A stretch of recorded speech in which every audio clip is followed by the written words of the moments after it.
Hello साथीहरू, नमस्ते नमस्कार, हजुरहरूलाई स्वागत छ। आज चाहिँ हामी यतातिर छौँ है, धान रोपाइमा एकदम व्यस्त छौँ।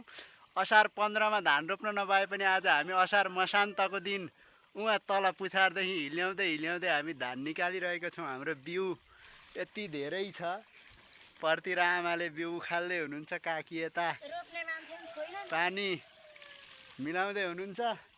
मेलो हिल्याइँदै मात्रै छ उहाँ तल। अब रोपार सोपार छैनन्, बाउसे साउसेको पनि कमी छ, गाह्रो छ नि यहाँ रोपाइ गर्नलाई।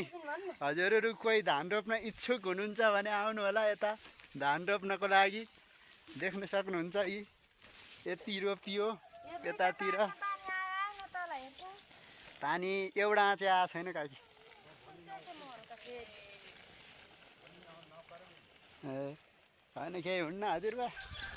यहाँ हजुरबा नकरा कि नकरा भन्दै हुनुहुन्छ गाइजहरू। यस्तो छ अवस्था, हेर्नुहोस् यहाँ प्रत्यक्ष ताजा अवस्था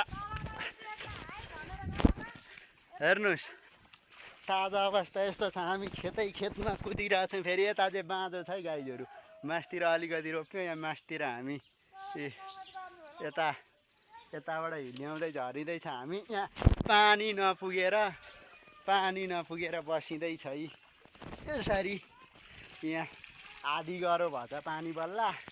अब जोत्ने यतातिर हाम्रा सुख दुःखका साथी फेरि चढदार सुख दुःखका साथीहरू यहाँ छ नि, त्यसरी बसिरहेछन्।